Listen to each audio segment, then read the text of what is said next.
60% of the veterans don't vote Democratic. Yeah. How do we change that? I Oh, mean, they're that's- voting against their own self-interests. Sound like farmers, right? You know, I mean, you know, they always talk about, I mean, Republicans vote for big budgets for military, not because they care about personnel. They're voting for tanks, planes, and boats Jobs. to line their pockets. They could care less about the personnel aspect. So how do you change that mentality? How do you get veterans to wake up and realize they're on the wrong side of the message there when they're voting Republican? Well, I think I'm going to echo back to what I just said to Steve, is a lot of times you got to go to them. You go to the veterans groups and you listen to them, and then you present yourself as a reasonable leader. Look, I've been there. I've walked in your shoes. I've eaten the dust. I've been in combat with you. I understand what you're going through and what is it you need from me to help you integrate back into your family. So that's number one. And it helps to have more vets run.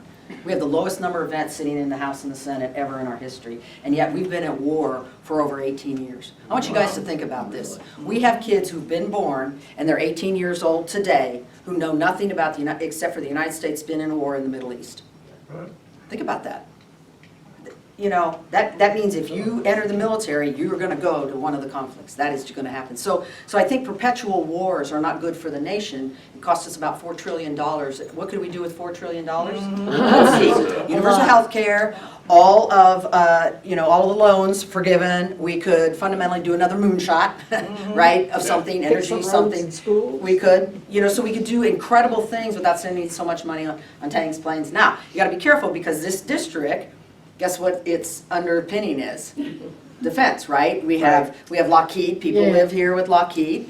We still need defense. We have Bell Helicopter, so we need that. They're struggling a little bit. We have aerospace, which is, of course, the DFW, which is the #1 exporter of goods in the country and the 4th largest airport in the world, right? So we're a logistics hub. If you throw up a drone, you're going to see we're warehouse after warehouse after warehouse. This is who we are. So when you close a border, that impacts DFW and our ability to export. And it's $264 billion goes out of this district.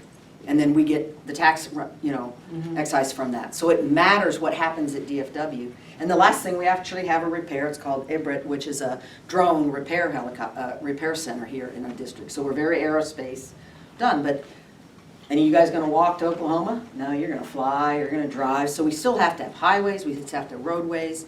And I'm going to pivot around here about companies. Look, I think it's important that we have large companies that do great things, can invest in us, do the things we do. But I want them to pay their fair share. Right. And here's why. Because those of you that heard me speak say this. Who do you think's keeping the Straits of Hormuz open right now? Right. Who do you think's doing that? Your United States Navy is doing that. Who pays them? We do. You do. You are keeping those straits open for commercial shipping so that we have markets to sell our goods all around the world. Think about that. It's the same thing in the Sea of China. It's the same thing taking airplanes out of DFW. Who pays the FAA to make sure all our airways are safe so we can move products all around the world? We do. You do. Who keeps those roads? Those dot roads, those are what?